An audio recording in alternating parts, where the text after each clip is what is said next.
College football.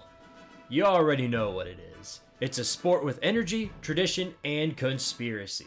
Already to part 4. We're making great progress on my goal, which is to complete this series before the 2024 season. Before we dive deeper into the water, I want to take a minute to thank all of you for watching this series. I've had a lot of fun making this for you guys, but this does take days upon days of scripting and editing, and I appreciate all of the support you've brought to this video. So with all that being said, let's go ahead and continue this iceberg with part 4.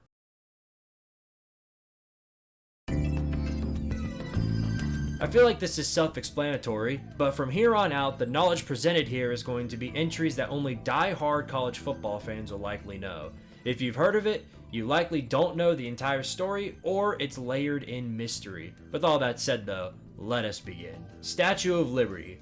Inspired by the American monument, the Statue of Liberty is a trick play in college football. There are many variations of this trick play, but the most common is as follows. The quarterback takes the snap from the center, drops back and grips the ball with two hands as if he were to throw the ball. He then places the ball behind his back with his non-throwing hand while pretending to throw to one side of the field with his other hand. While his arm is still in motion during the fake throw, he hands the ball off behind his back to a running back or a wide receiver in motion who runs the football to the opposite side of the field.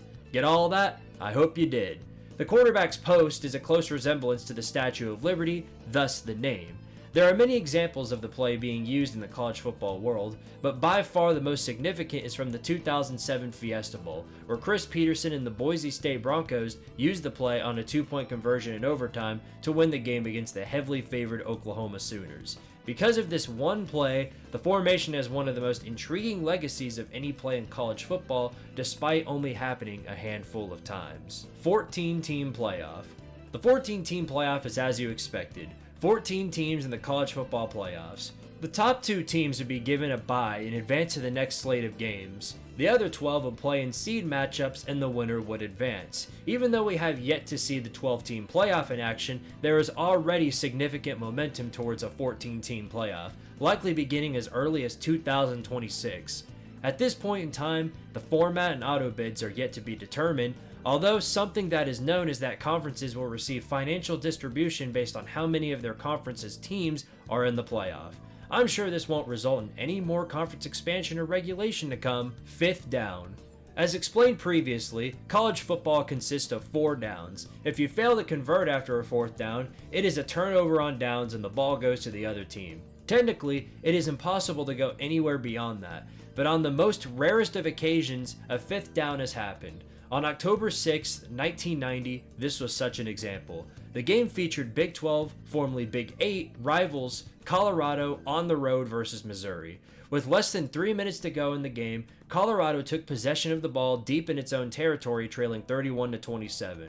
With about 40 seconds to go, backup quarterback Charles Johnson completed a pass to Colorado tight end John Bowman, who fell down just yards short of the goal line. But it did give Colorado a 1st down. Johnson quickly spiked the ball and then proceeded to let running back Eric Bieniemy run the ball, which was short of the goal line. Colorado used their final timeout in this moment, and during the timeout, game officials forgot to set the down to 3rd down rather than 2nd. The Buffaloes did the exact same play, which was once again short. Now 4th down, Johnson spiked the ball thinking it was 3rd down. Claiming the officials have made a mistake, which they did, Johnson got one more chance, a 5th down. He took advantage of the opportunity, keeping the ball himself and scoring the game-winning touchdown. After the play was made, officials spent nearly 20 minutes discussing among themselves regarding what to do about the play and whether or not it should count. They concluded that the play stands, setting up what would be one of the most controversial endings in college football history. Although Colorado was allowed to keep its win, referee J.C. Louderback and the entire officiating crew were suspended for a week following the game. Fun fact, the 5th down also happened during a 1940 matchup between Dartmouth and Cornell. TCU beer attack. On September 21, 2015, 2 football players from Texas Christian University, or TCU for short, were arrested following allegations of beating up TCU students and stealing their Keystone Light beer. TCU defensive end Michael Ria Tuea and wide receiver Andre Petiz Wilson faced charges of robbery with bodily injury, which is a second-degree felony. As a result of the assault, they were both suspended from the football program. TCU was set to play the Texas Tech Red Raiders during this week. In an act of mockery, a grocery store next to Texas Tech University proceeded to have cases of Keystone Light as a separate display with a price cut saying, "It's a steal at a price that low." As for the game, TCU beat Texas Tech 55-52 following a stunning tip pass in the end zone. In October, the charges against both players are dropped and they were both reinstated into the football team, missing only 3 games through the entire season. Bobby Petrino's affair. Bobby Petrino is a former quarterback and current coach in college football. He has one of the longest lists of places he has coached of any coach in college football. His first head coaching job took place with the Louisville Cardinals in 2003.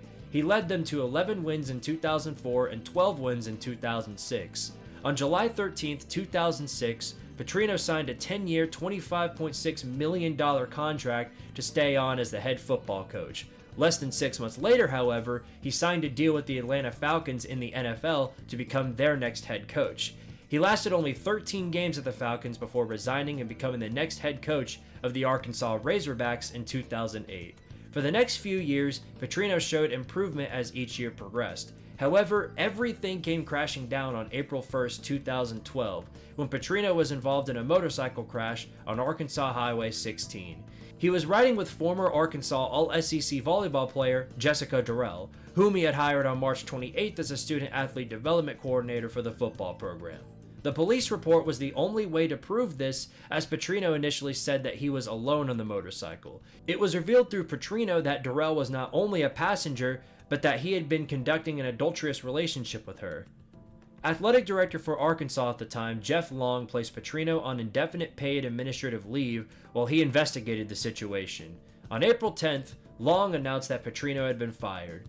Through this investigation, they found out that there were more than the relationship that Petrino and Durrell had.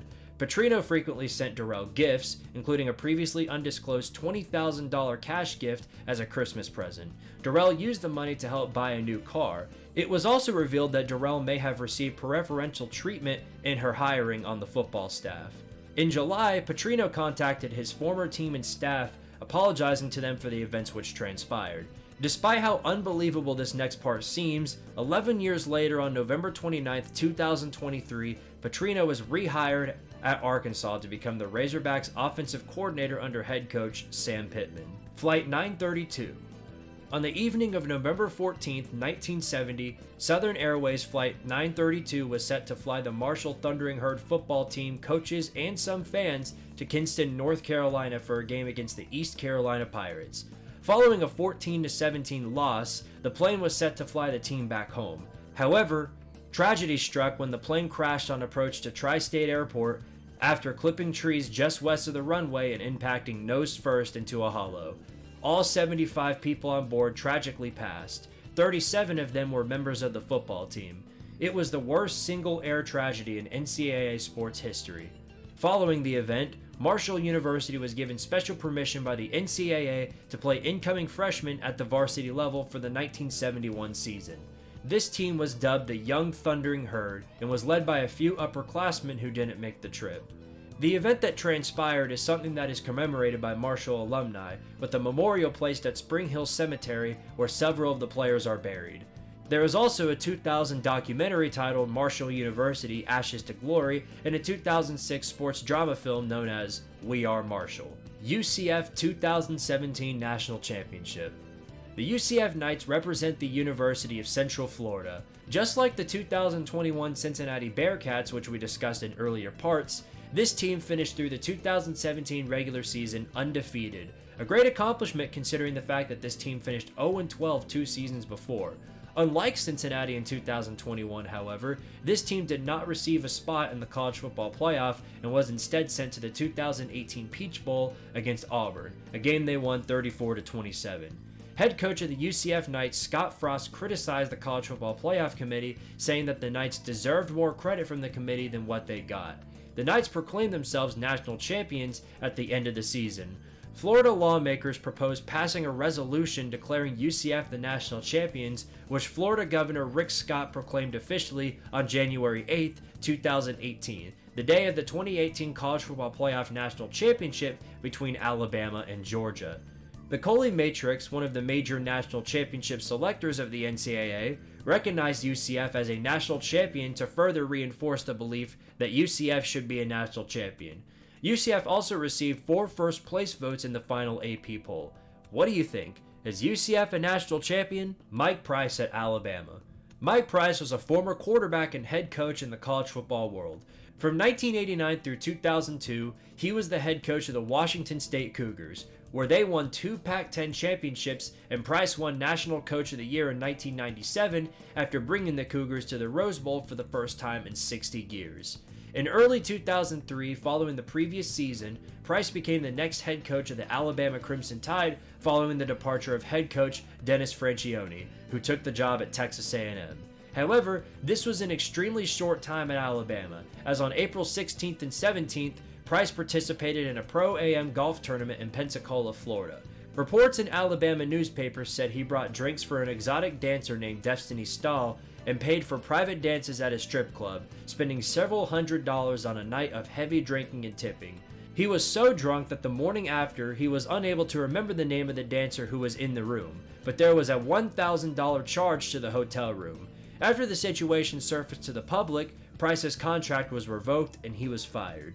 On December 21, 2003, the University of Texas El Paso, also known as UTEP, announced the hiring of Price as their new head football coach, where he stayed up until his retirement in 2017. The fake slide. The fake slide is a move most well known from the 2021 ACC Championship game featuring Pat Narduzzi's Pittsburgh Panthers and Dave Clawson's Wake Forest Demon Deacons. This was each team's second appearance in the ACC title game, and both teams were sitting at 10-2. On the first drive of the game, Pittsburgh quarterback Kenny Pickett scored a touchdown on a 58-yard run which put the Panthers up 7-0. During the run around the Demon Deacons' 40-yard line, Pickett dipped his right knee as though he were going to slide and gave himself up. However, Pickett did not slide and continued running for a touchdown. The slide is a move in college football to avoid the quarterback receiving a big hit from a defensive player. On the defensive side, a big hit in the wrong place could result in a targeting penalty if the hit in question is from helmet-to-helmet contact, and if the hit is done when the quarterback is sliding down, this could result in an unnecessary roughness penalty. Pickett acknowledged that this fake slide intentionally took advantage of these rules, saying, "Yeah, it was intentional. I just kind of started slowing down and pulling up as getting ready to slide. I just kind of saw their body language and they just pulled up as well." On December 10th, 2021, the NCAA Rules Committee published an approved ruling to prohibit future use of a fake slide, informally dubbed as the Kenny Pickett Rule. Side note, Pittsburgh will win this game 45-21, winning the ACC for the first time in program history. The Little Brown Jug. The Little Brown Jug is a trophy that is awarded to the winner of the rivalry matchup between the Michigan Wolverines and the Minnesota Golden Gophers.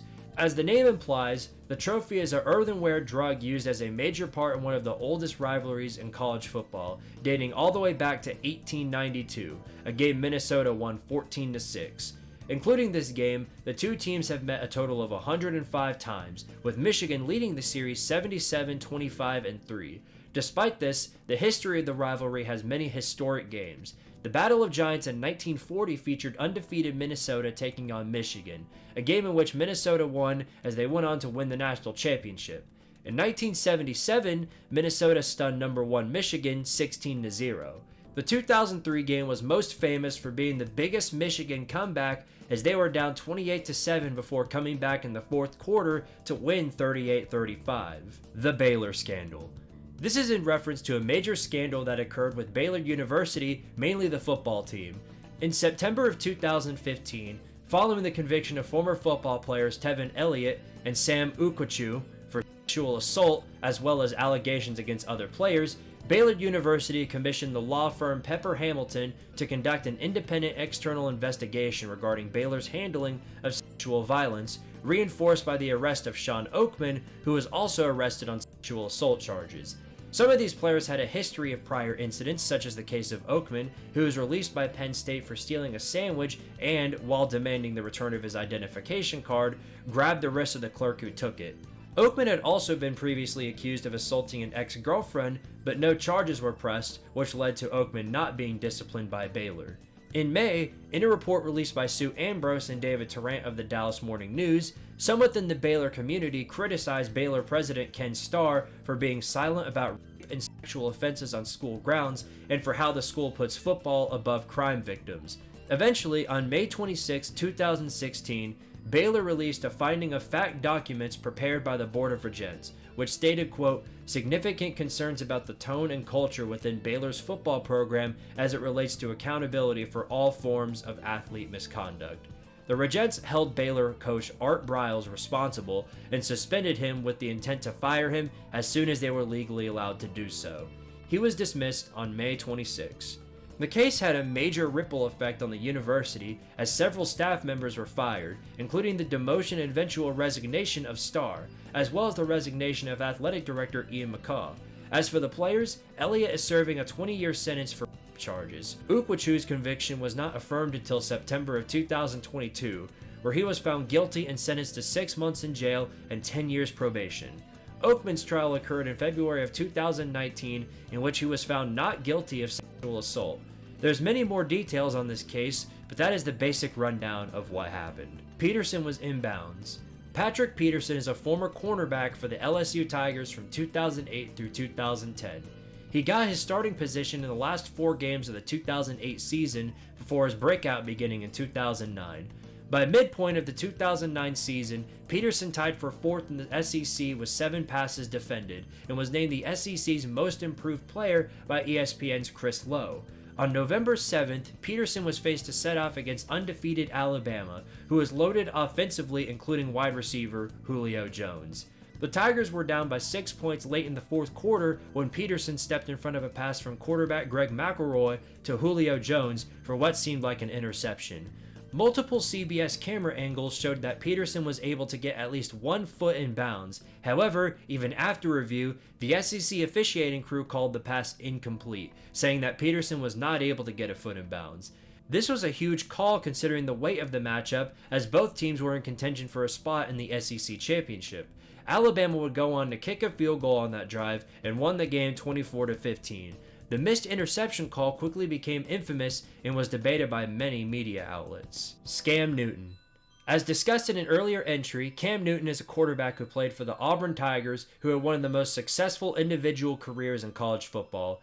Newton spent much of the second half of the 2010 football season embroiled in a controversy regarding allegations that his father, Cecil Newton, had sought substantial sums of money in return for his son playing for a major college football team, specifically Mississippi State.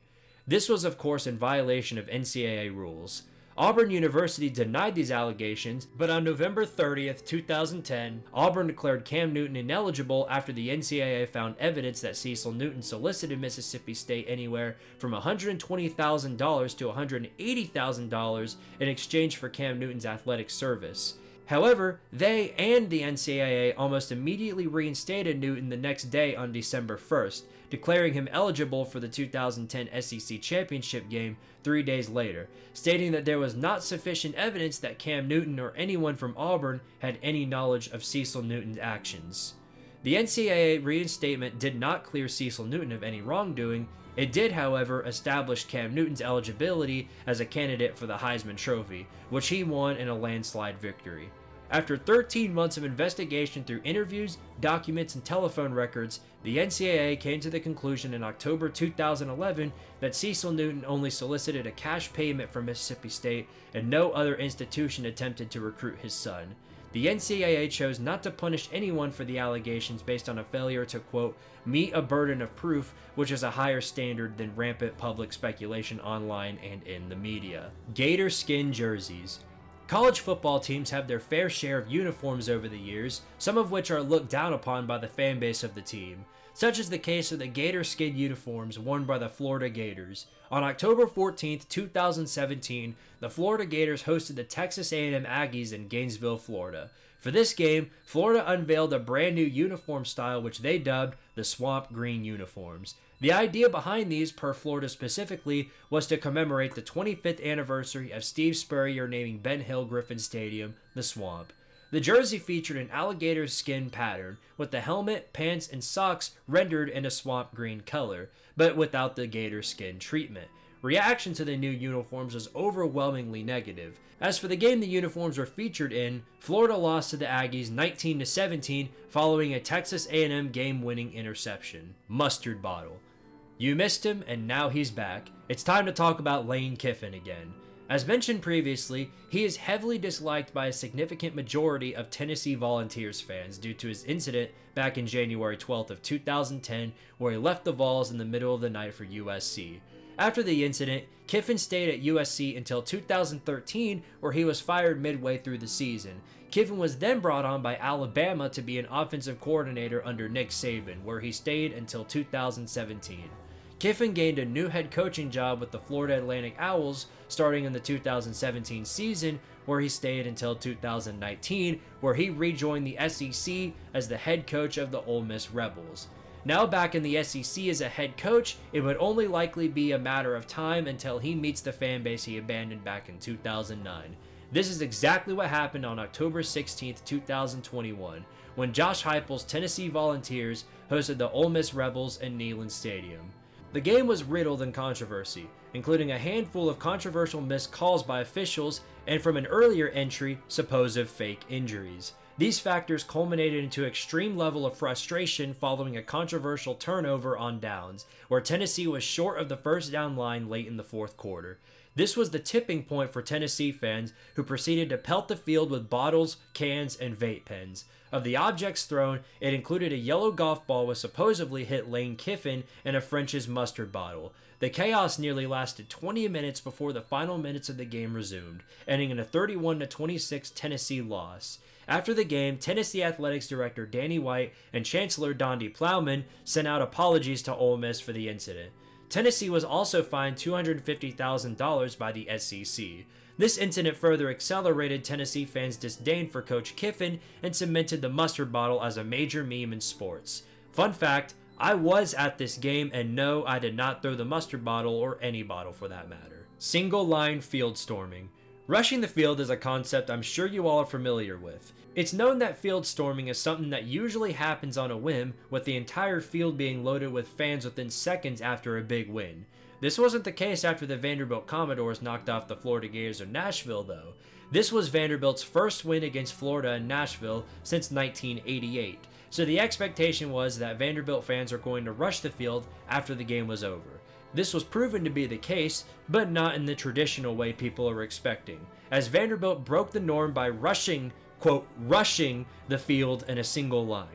Most say this was in order to prevent the SEC from penalizing Vanderbilt for rushing the field. This attempt failed though, as Vanderbilt was charged $250,000 for this incident. Fun fact, the Vanderbilt players waited for head coach Clark Lee to finish his interview before giving him a Gatorade bath for the win. Jim McElwain and the Shark. Jim McElwain is a former quarterback and current college football coach. From 2015 through 2017, he spent his time as the head coach of the Florida Gators. McElwain's years at Florida were led with many ups and downs, as he led the Gators to 2 SEC division titles in 2015 and 2016, suffering many losses through the process though. During a press conference on October 17, 2017, McElwain alluded to death threats against himself and his players. Later that day, Florida officials revealed that McElwain offered no additional details about those threats, which, according to ESPN, led to his firing. Now, as for the Shark, this is where things begin to get really weird. On May 5, 2017, a tweet posted by wildlife TV artist Annika Savenska surfaced on Twitter, showing a completely nude person on top of what looked to be a dead shark. I can't show the full uncensored photo due to guidelines, but from the look of his face, it looks very similar to the face of Jim McElwain. Note that while McElwain himself wasn't mentioned in the original post, the photo quickly spread on the internet. So much so that only 4 days later, McElwain on a video from the Orlando Sentinel showed himself aggressively denying being the person in that photo. He said clearly, "It ain't me." In early 2022, during McElwain's current tenure at the Central Michigan Chippewas, Barstool took it upon themselves to find out the mystery of the individual in the photo. Barstool tracked down the actual person in the photo and then staged a meeting between McElwain and the actual man who went skin for skin with the shark on the boat. Thanks to this, we now know for a fact that the one who was in the photo was not Jim McElwain. Miami versus FIU brawl. On October 14, 2006, the Florida International University Golden Panthers, now just the Panthers, went on the road to take on the Miami Hurricanes. What's interesting about these two programs in particular is that the main campuses of FIU and the University of Miami are only 9 miles or 15 kilometers apart. So to say that many of these players are familiar with each other would be a massive understatement. Throughout this game, many players from both teams engaged in trash talk and were increasingly physical. By the third quarter, officials had called 7 penalties, 6 for FIU and 1 for Miami. With 9 minutes left in the third quarter, Miami running back James Bryant caught a 5-yard touchdown pass from quarterback Kyle Wright and then bowed towards the Miami end zone, getting called for an unsportsmanlike conduct penalty in the process. During the extra point attempt, FIU safety Chris Smith wrestled Miami holder Matt Perilli to the ground after the kick and appeared to punch him in the chin, tipping the first domino in what would be a bench-clearing brawl between the two teams. Punches and kicks were thrown by both teams by many different players. Miami's Anthony Reddick swung his helmet at an FIU player. Even FIU's Ahmad Ned, who was previously injured, came onto the field and started swinging crutches at Miami players. After order was finally restored 2 minutes later, officials sorted out the penalties for several minutes. Ultimately, 13 players were assessed 15-yard penalties for fighting and were ejected from the game, 8 from FIU and 5 from Miami. Although the unsportsmanlike conduct penalties for fighting offset each other, Miami was forced to kick from its own 10-yard line due to the original unsportsmanlike conduct penalty against Bryant. The next day, 31 players from both schools, 18 from FIU and 13 from Miami, were handed 1-game suspensions by their schools and conferences. Miami's Brandon Merriweather and Reddick, the player who swung his helmet, were suspended indefinitely, and the rest of the Miami players were forced into community service in order to participate for the games forward. The same day, FIU kicked Smith and Marshall McDuffie off the team, though they were allowed to keep their scholarships, as everyone else involved was suspended indefinitely. During the brawl, Comcast Sports Southeast Lamar Thomas, who was also a former Miami player, defended the Hurricanes, saying, quote, "You come into our house, you should get your behind kicked." This, along with the other comments he said about the game, led to him being fired from Comcast Sports Southeast 2 days later. JT was short.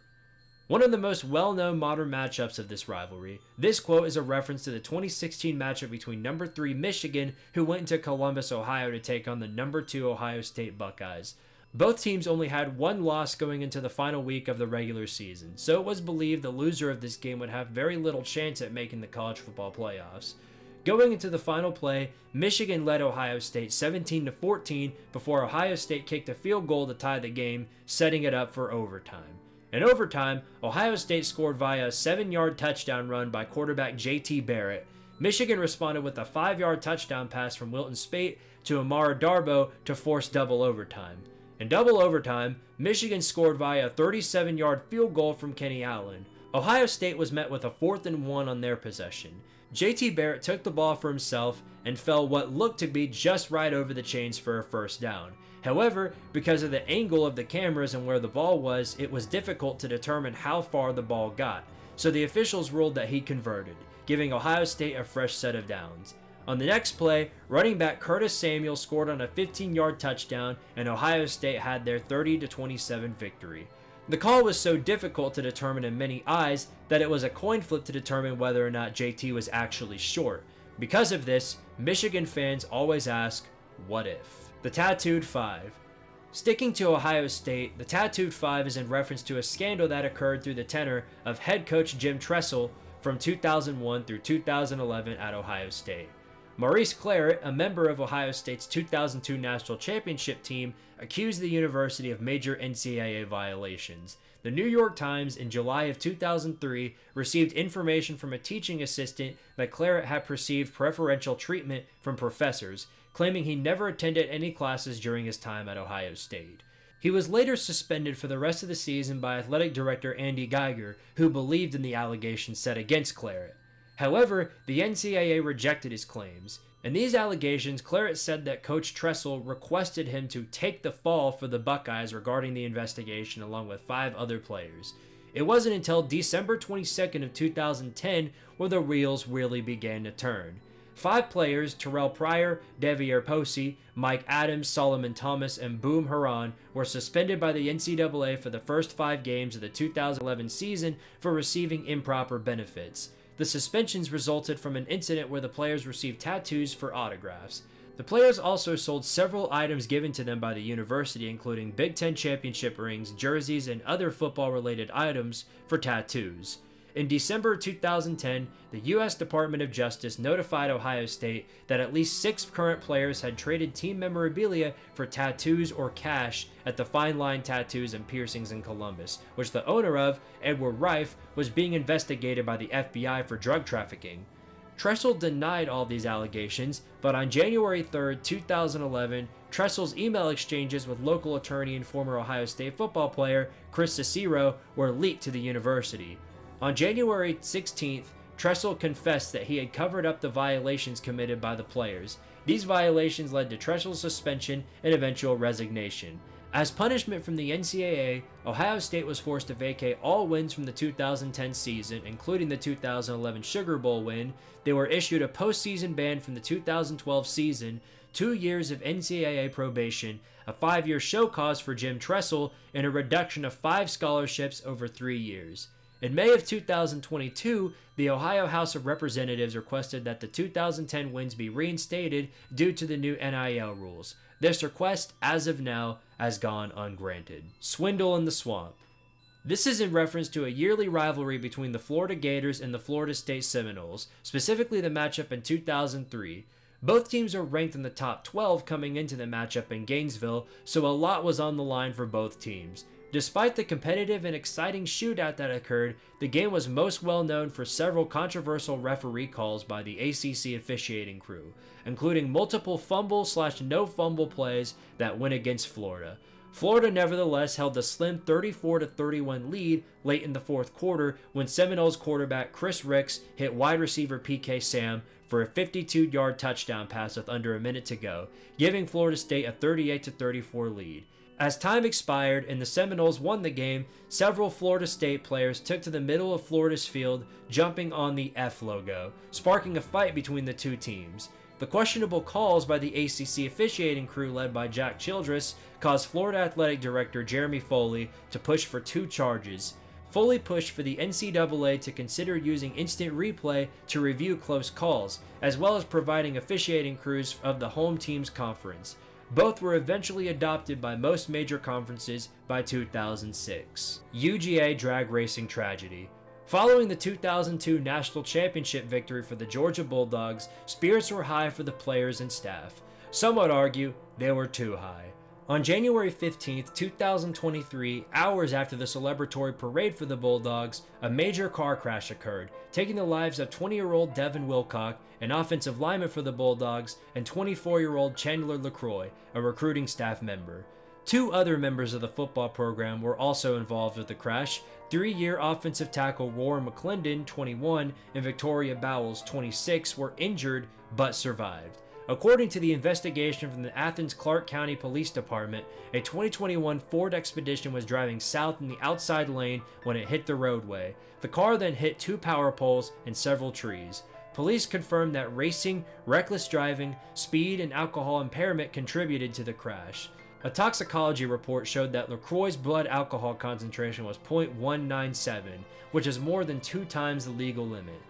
On March 1st, police issued an arrest warrant for Georgia defensive lineman and projected first-round NFL draft prospect Jalen Carter. Police confirmed that he was present at the scene at the time of the accident as Carter was racing his 2021 Jeep Trackhawk against the Ford Expedition, which LaCroix drove. Carter turned himself in and was charged with misdemeanor counts of reckless driving and racing. He was sentenced to 12 months in probation, a $1,000 fine, and 50 hours of community service and completion of a state-approved defensive driving course, as said by his attorney, Kim Stevens. One thing is for sure, this was a very unfortunate circumstance all around. Joe Thomas Sr. Joe Thomas Sr. is a college football player with a very interesting origin story and reason for relevance. During his junior and senior seasons at Blackville High School, he was a star defensive lineman and was a promising running back, but he did not get the opportunity to play college football. When Thomas's son, Joe Thomas Jr., who now plays for the Green Bay Packers, enrolled at South Carolina State, Thomas Sr. decided to join him in the classroom and on the football field. Although he never had the opportunity to play in a game with his son, Thomas Sr. stuck with the football team. The 55-year-old who had practiced with South Carolina State for the better part of 4 seasons carried the ball for 3 yards in the first quarter of the Bulldogs game against Savannah State on Senior Day. He is believed to be the oldest Division I college football player of all time. Penix was a yard short. This is in reference to a 2020 game between the Indiana Hoosiers led by Michael Penix Jr. and the number 8 Penn State Nittany Lions. The game seemed over for Indiana when the team failed on 4th and 21 with a little under 2 minutes remaining. But down by 1, the Hoosiers allowed for Nittany Lions' Devin Ford to score on the next play. Indiana was then able to drive down the field with minimal time left to score, including a 2-point conversion to force overtime. Penn State got a touchdown first, and Indiana responded with one of their own. However, Indiana coach Tom Allen took a gamble and decided to go for 2 to win it all. On a running play, Penix stretched out his arm, hitting the pylon and setting up a very rough decision for officials. Fox Sports rules analyst and former VP of officiating Mike Perea said, "It was a really tough call for the officials, but it was likely the right ending for a game that was fantastic all the way through." After tough consideration, the officials called the play a touchdown, sealing a huge victory for the Hoosiers. Indiana's streak of 41 straight losses versus AP top 10 opponents was the longest in the AP poll era by a Big Ten team, going all the way back to 1936, which of course with this win, they broke. As you'll soon find out, this was a microcosm of the 2020 season. Ellis Johnson is the worst coach ever. Ellis Johnson is a former defensive end and football coach who coached at many different schools from 1975 through 2018. 1983 was his first head coaching job at Gardner-Webb, where he led them to a 5-6 season before going to Appalachian State as a defensive coordinator for Mack Brown. He wouldn't become head coach again until December of 2000, where he became the head coach of the Citadel, where from 2001 through 2003, he led the Bulldogs to 12 wins and 22 losses. He would then become a defensive coordinator at Mississippi State. Johnson was hired on December 20th, 2011 as the head coach of the Southern Miss Golden Eagles. Southern Miss had 18 straight winning seasons and 10 straight bowl appearances before Johnson's arrival. In 2011, under coach Larry Fedora, the Golden Eagles won a school record 12 games and finished in the top 20 of both major polls after a victory in the 2011 Hawaii Bowl. Fedora departed for North Carolina after the 2011 season, but under Johnson, hopes were still very well alive that he would continue the success of the program. This was proven to be a lie, as the 2012 season ended with a 0-12 record for Southern Miss, ending the head coaching career of Johnson. He finished with a head coaching career of 17-40, one of the worst in history, even worse than the likes of Chad Morris, who finished with an 18-40 record. The SMU scandal. This is the longest entry yet, so bear with me on this one. This is in reference to the Southern Methodist University scandal, which led to the only NCAA death penalty on a football program. Prior to the 1980s, SMU had tallied only 9 winning seasons since 1949.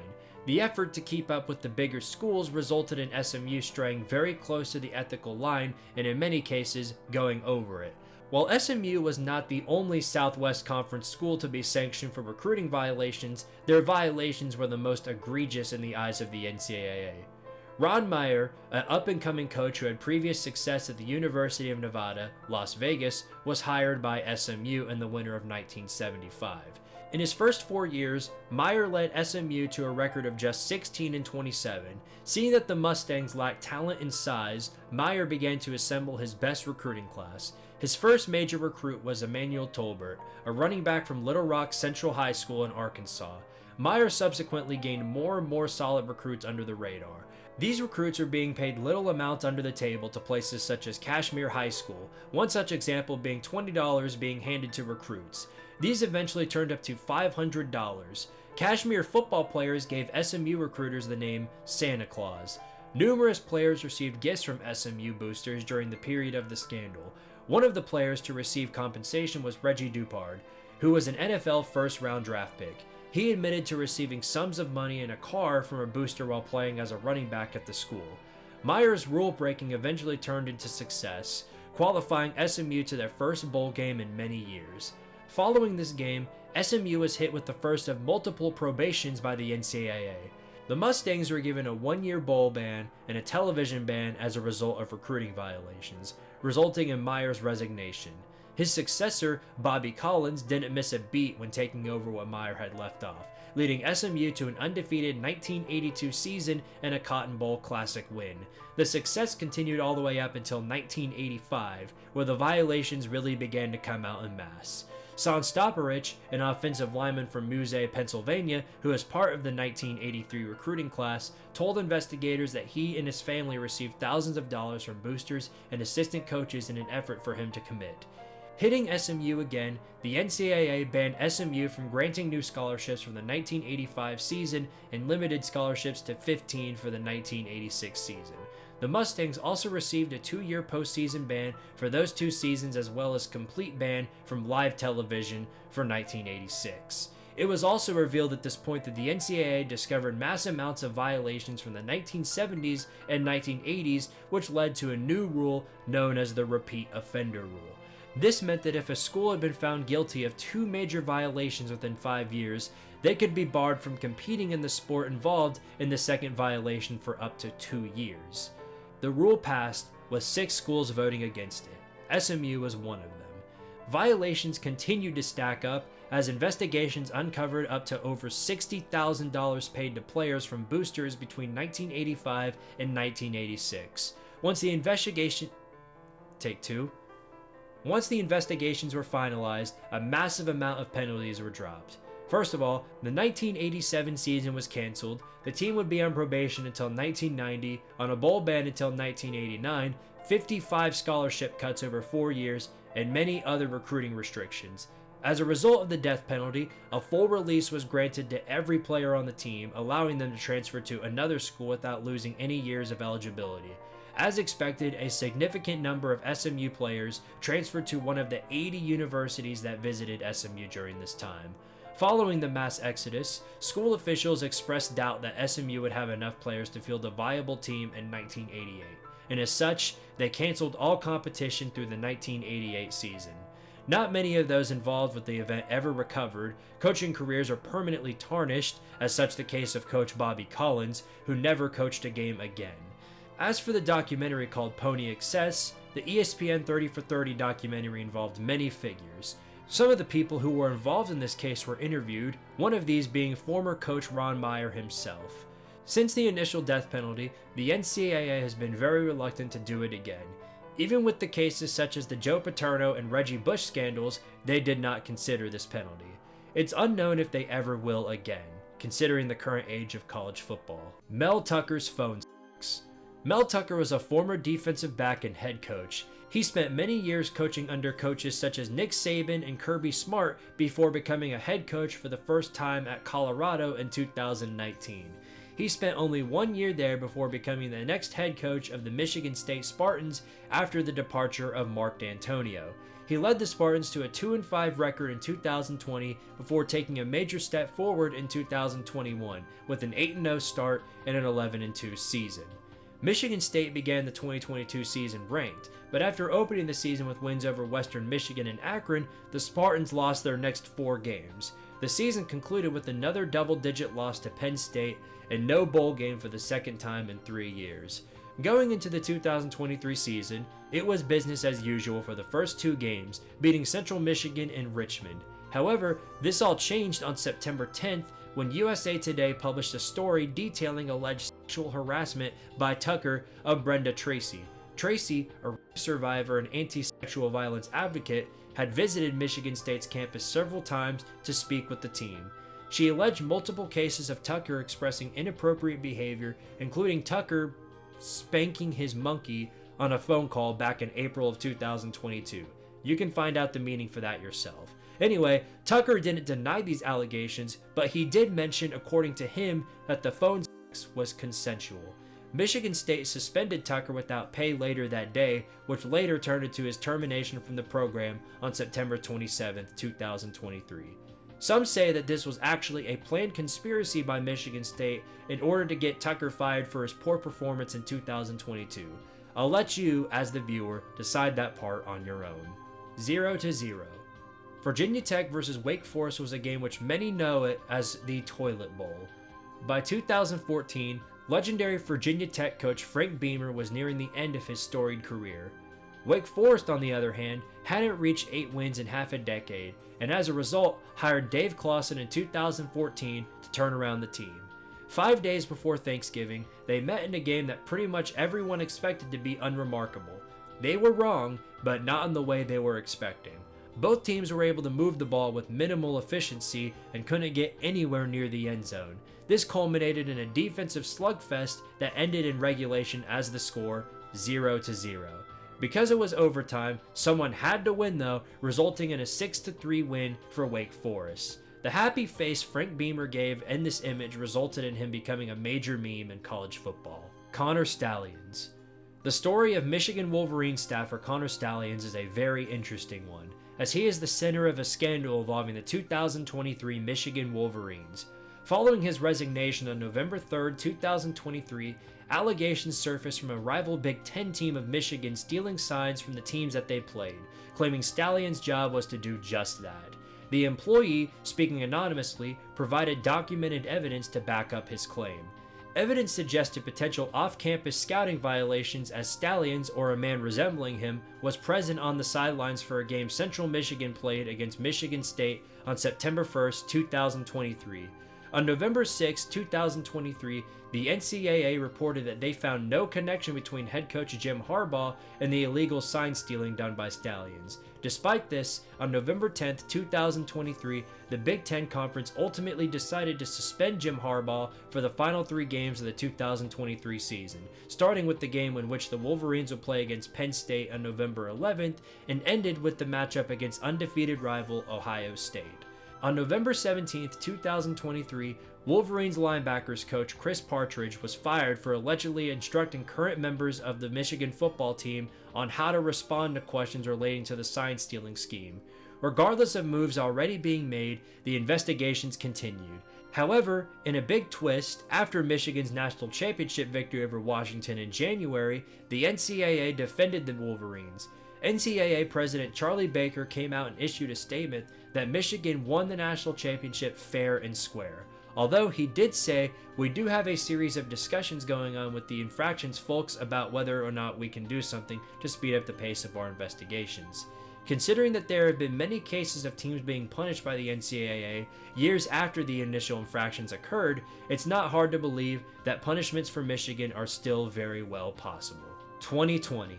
The 2020 season in college football was unlike any other season, as unlike every other season, it was heavily impacted by the COVID-19 pandemic in the United States. It was unknown through the offseason whether or not there would even be a season, but eventually, the SEC, Big 12, and ACC, as well as several Group of 5 conferences, announced that they would play in a slate of only conference games. Along with this, Notre Dame, who is an independent, agreed to play a full ACC schedule for the season. In August, the Big Ten, Pac-12, Mid-American Conference, Mountain West, and several independents announced that they would delay their football seasons indefinitely due to concerns regarding the pandemic, but later reversed their decision in late September. Aside from All-Star games, the postseason concluded on January 11, 2021, with the College Football Playoff National Championship at Hard Rock Stadium in Miami Gardens, Florida, which concluded with undefeated Alabama and Heisman-winning wide receiver Devontae Smith knocking off 7-0, yes, 7-0, Ohio State. The 2020 season also featured an overwhelmingly large amount of cancellations due to the spread of the pandemic. I'll ask you guys the same thing I asked following the 2007 entry. Will we ever see a season like this again? Hopefully not, is what I say. And that is the end of another set of entries. Things from this point onward are going to get quite chaotic. So if you are ready for part 5, make sure to hit that like button and subscribe to Squidtard Sports. I appreciate all of the support you guys have given to this series. So once again, I'll see you guys in the next part, and as always, thank you for watching.